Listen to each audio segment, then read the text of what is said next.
Olá, eu sou Frei Alfredo, missionário inaciano, e neste canal nós compartilhamos a palavra de Deus no Evangelho de cada domingo, e este é o quinto e último domingo da Quaresma, dia 26 de março de 2023. Desde já, muito obrigado aos que têm se inscrito ultimamente, e fica o nosso pedido, o nosso apelo para você também se inscrever. Eu sou a ressurreição e a vida. Quem crê em mim, ainda que morra, viverá. A boa notícia que Jesus nos traz é que a morte não só não interrompe a vida, mas é através dela, da morte física, que nós temos a permissão de florescer em uma nova forma de vida, uma nova existência plena e definitiva que não terá fim, indestrutível. E é isso que apresenta o Evangelho de Jesus Cristo segundo João, neste capítulo que nós vamos compartilhar, João 11, de 1 a 45, neste último domingo. O capítulo traz o episódio da ressurreição de Lázaro, que é exclusivo deste evangelista João. Nesta cena evangélica, Lázaro, que é discípulo e amigo de Jesus, estava mal, morre e quando Jesus chega já tinha sido sepultado. Então, o evangelista apresenta, na verdade, o encontro de Jesus com a comunidade, que aqui é representada pelas irmãs de Lázaro, que são Marta e Maria. Podemos perceber que a primeira reação de uma delas, Marta, é a repreensão a Jesus. Ela repreende Jesus, porque afinal ela tinha mandado avisar Jesus que seu irmão estava mal. Mas parece que Jesus não fez nada aparentemente diante deste aviso da doença de Lázaro. Parece que nem se mexeu. E a repreensão é essa: se tivesses estado aqui, meu irmão não teria morrido. Marta continua dizendo: mas sei que mesmo agora, qualquer dúvida aqui sobre a ressurreição, Marta tem a partir do que a tradição ensina. Aquilo que ela sabe, qualquer coisa que pedires a Deus, Ele te concederá. Então, por que não estavas aqui? Sei que se você pedir. Então, para compreender toda a dinâmica desse diálogo, é necessário saber que o verbo suplicar significa uma solicitação de alguém que é inferior para alguém que é superior. Porque quando se quer falar de uma pessoa que é igual a outra, não inferior nem superior, se usa o termo pedir. Portanto, esta comunidade representada por Marta e Maria pensa que Jesus é inferior a Deus, porque ainda não compreendeu que em Jesus se manifesta a plenitude de Deus. Então, Jesus vai responder: teu irmão ressuscitará. E Marta argumenta, até com certa indelicadeza, afirmando: eu sei que ele ressuscitará na ressurreição do último dia. Na verdade, ela crê que a ressurreição seja no fim dos tempos, mas isso não traz consolação ou nenhum conforto a quem chora a perda de um ente querido. Então Jesus muda radicalmente o conceito de vida, de morte e de ressurreição ao afirmar: eu sou a ressurreição e a vida. E aqui nós lembramos que a expressão eu sou é o nome divino que Jesus traz. Eu sou. Está no presente, não é eu serei a ressurreição e a vida, eu sou a ressurreição e a vida, e aqui Jesus deixa claro com essa expressão eu sou no presente, que a ressurreição não será num futuro como Marta crê, mas é no presente, com Jesus, porque ele diz eu sou a ressurreição e a vida. Depois nós temos uma importante declaração de Jesus sobre a vida e a morte, quando ele afirma que quem crê em mim, ainda que tenha morrido, viverá. Portanto, um discípulo que aderiu a Jesus, como Lázaro havia aderido, esse discípulo, mesmo que agora esteja morto, ele continua a viver.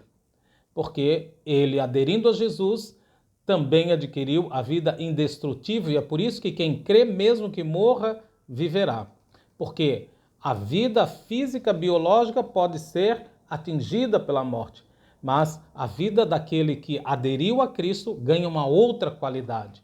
Depois, dirigindo-se à comunidade que, ao contrário, está viva, Jesus declara assim: todo aquele que vive e crê em mim não morrerá jamais. Aqui está bem contundente essa expressão de Jesus. Nunca vai morrer quem aderiu a Jesus. Portanto, não morrerão eternamente, ou seja, nunca morrerão. Aqui, Jesus agora muda o conceito de morte, de vida e de morte, e deixa claro que o Senhor não ressuscita os mortos, mas dá uma vida aos vivos, capaz de superar a morte, que é a vida eterna, que não é mais uma esperança para o futuro, mas é uma certeza no presente. Portanto, uma vida que é indestrutível, não porque vai durar para sempre fisicamente, mas porque a morte não atingirá, ainda que atinja o físico desta vida, nunca atingirá a essência dessa vida. A partir dessa mudança, a gente pode compreender melhor a expressão lá de Lucas, de 20 e 38, quando ele diz assim: portanto, Deus não é Deus dos mortos, mas de vivos, pois para ele todos vivem. Então, diante dessa mudança radical sobre a vida e morte, Jesus declara a Marta: crês nisto? Crês isto? Ou seja, crês que quem adere a mim tem uma vida capaz de superar a morte? Crês que quem adere a mim, ainda que o fim biológico chegue, a morte nunca atingirá essa pessoa? Então Marta responde: sim, Senhor, eu creio que tu és o Cristo, o Filho de Deus que devia vir a este mundo. E agora, finalmente, não apenas Marta sabe, mas agora ela deu um passo, ela crê, ela adere. Neste ponto, nós vamos lembrar que havia excomunhão para aqueles que assumissem, reconhecessem Jesus como Messias, como vimos o cego de nascença curado por Jesus e a sua família na semana passada, no domingo passado. Depois dessas palavras, desta profissão de fé, Marta vai chamar Marias escondidas. Mas por que as escondidas? Porque enquanto a comunidade acredita que Jesus é um profeta apenas, um enviado por Deus, ela tem a simpatia do povo. Mas quando assume que Jesus é o Messias, aí começam os problemas. É interessante observar que o evangelista afirma que Jesus não entrou no povoado, mas é Marta que vai ao seu encontro. Por quê? Tem um motivo. O povoado é o lugar da tradição, é o lugar do sempre foi assim. É o lugar que ali representa a dificuldade em aceitar a novidade trazida por Jesus. Neste povoado estão presentes os judeus, que não são o povo, mas o chefe, as autoridades judaicas. Fazem condolências fúnebres às irmãs de Lázaro por causa da morte do seu irmão. Eles choram e pranteiam, dois verbos gregos, as duas irmãs de Lázaro e os judeus lamentam e choram um pranto, que é sinônimo de desespero, e desespero por algo que não vai existir mais, por uma perda. E Jesus via tudo isso e ficou profundamente comovido. E o verbo usado para falar da comoção de Jesus é: Jesus estremeceu. E Jesus estremece porque vê que a sua comunidade pensa exatamente como os judeus, as autoridades, os seus inimigos. Na verdade, essa comunidade ainda não compreendeu que a novidade que Jesus já havia proclamado, que é a vida que ele comunica, é capaz de superar a morte. Jesus havia dito: quem observa a minha palavra não morrerá jamais, mas ainda não haviam compreendido. E em seguida Jesus perguntou: onde o colocaste? E aqui é importante observar que Jesus não desabou em pranto, mas chorou. Na verdade, o autor distingue muito bem o pranto dos judeus e o pranto de Marta e Maria, que representam a comunidade. Foi um pranto de desespero, diferente das lágrimas de Jesus, que são expressão profunda de dor pela morte do amigo. Em seguida, Jesus, ainda estremecido interiormente e emocionalmente atingido, chega ao sepulcro, que na verdade é uma gruta que tem uma pedra colocada na direita, na frente, uma pedra colocada sobre. Nós já conhecemos um ditado que quando a gente quer encerrar definitivamente, acabar com um assunto, um fato, um episódio, a gente diz colocar uma pedra sobre, que significa o fim, que significa que acabou. E é claro que, como Marta lembra, existe a ressurreição no último dia, mas é apenas uma esperança e não uma certeza para o futuro.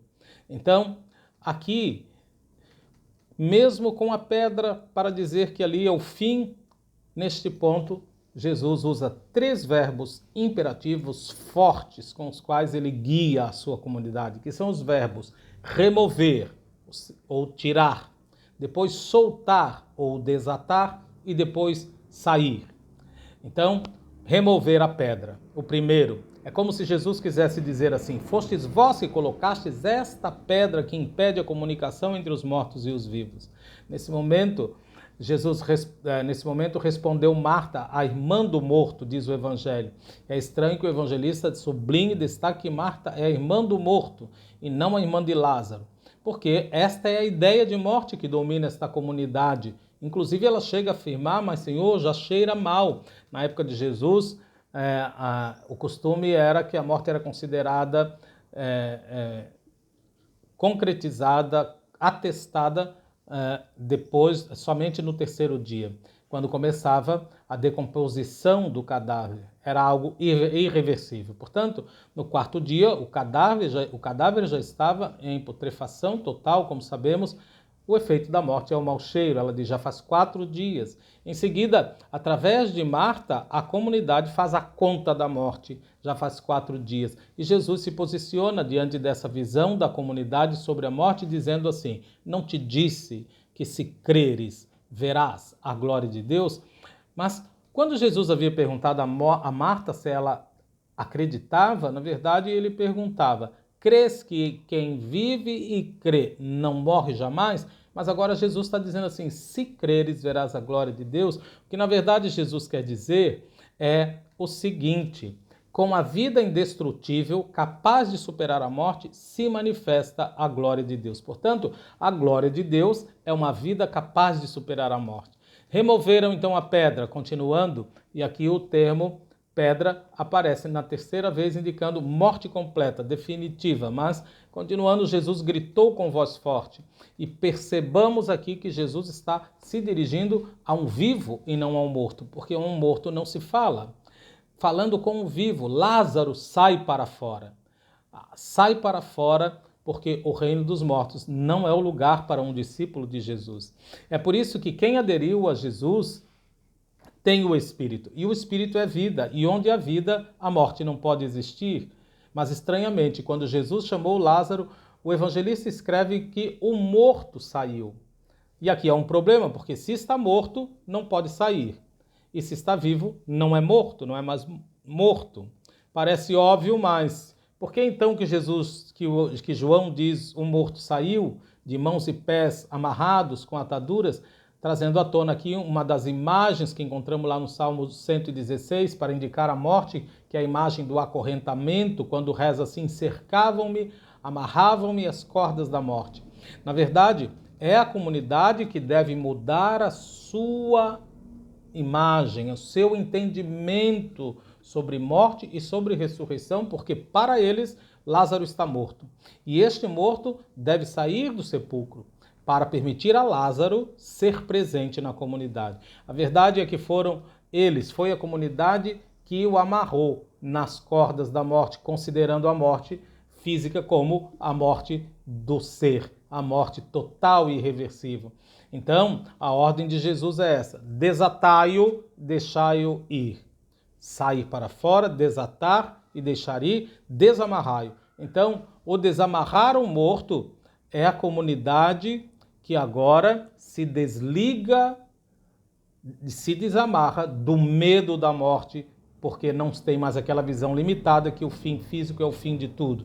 E a última ordem estranha de Jesus, que a gente não vê Jesus dizer, o Evangelho dizer que Jesus vai ao encontro de Lázaro, ou Jesus não diz para a comunidade: vamos acolhê-lo, vamos ajudá-lo a sair, apenas, simplesmente, Lázaro desaparece e não diz nenhuma palavra sequer, nem a Jesus, nem as suas irmãs, nem a comunidade. Deixai-o ir, portanto, outra ordem de Jesus. Mas aonde que Lázaro deve ir? Ou melhor, onde é que o morto deve ir? Deve continuar o seu caminho para o Pai, já que o verbo ir, no Evangelho de João, é usado por Jesus para indicar o seu itinerário para o Pai. Mas o que quer dizer o evangelista com essa imagem? Quer dizer que é a comunidade que deve se libertar desta ideia, desse entendimento que não está correto de ter a morte como o fim da pessoa. Porque enquanto se chora uma pessoa morta, não é possível concebê-la como viva e possuidora de uma vida eterna, indestrutível. Portanto, é preciso desatar o morto, deixá-lo ir para o Pai, onde Lázaro está vivo já. vivente, mais do que nunca. Uma frutífera última semana da Quaresma. A você, um abraço e uma bênção.